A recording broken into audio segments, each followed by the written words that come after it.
บายดีวันนี้สิไปหาของเขาปลอมเนาะ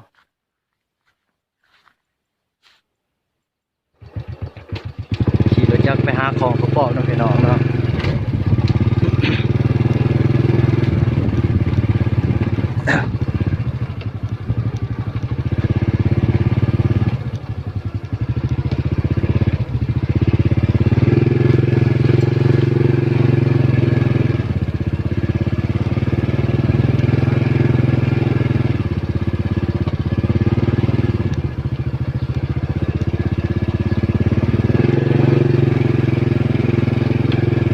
ก็ของเขาปลอมจะลงมาเลยนะ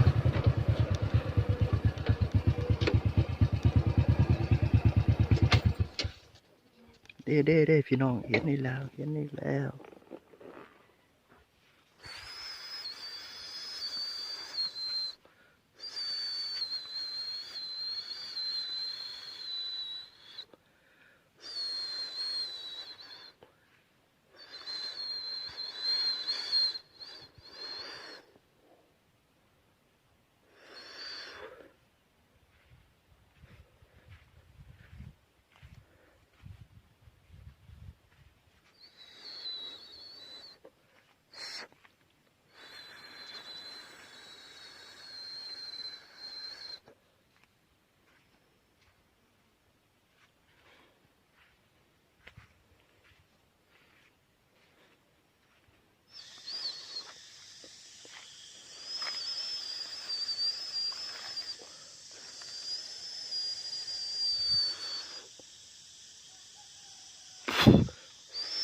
ได้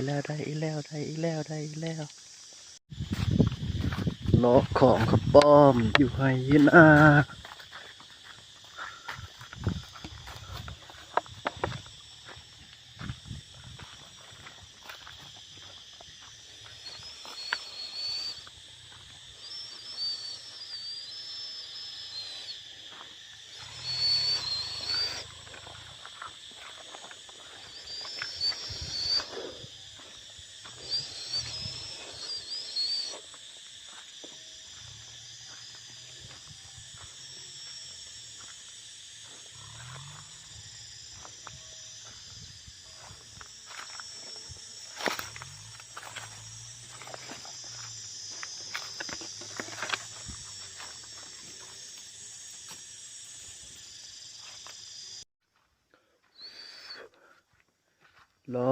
รอตามท้องไหท้องนา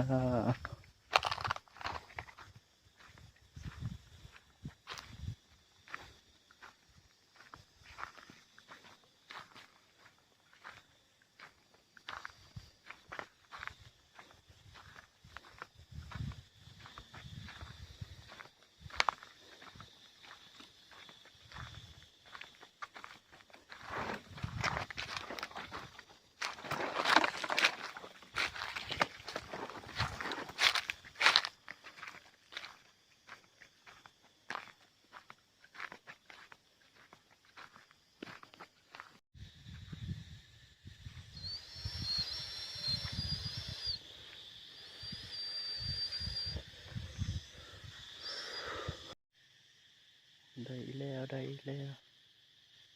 ได้อีกแล้วได้อีกแล้วได้อีกแล้วนี่กระป๋อม10 ปลาโต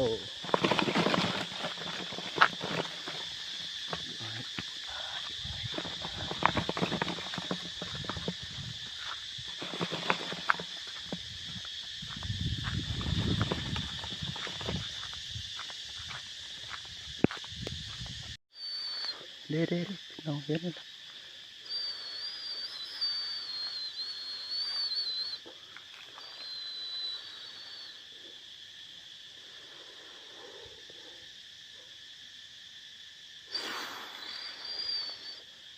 ได้อีกแล้วได้อีกแล้วได้อีกแล้วได้อีกแล้ว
มาปีงแล้วปีงแล้วพี่น้องปีงแล้ว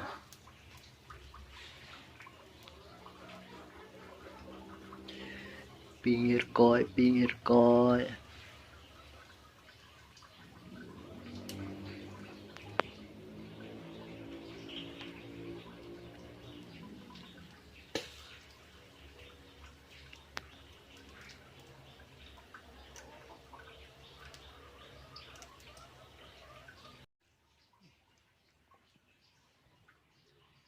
มะม่วงหน่อยก็หอมมะม่วงหน่อยเกี่ยมละจะหน่อยเห็ดไปดีวันนี้สิไปหาของปลอมเด้เห็น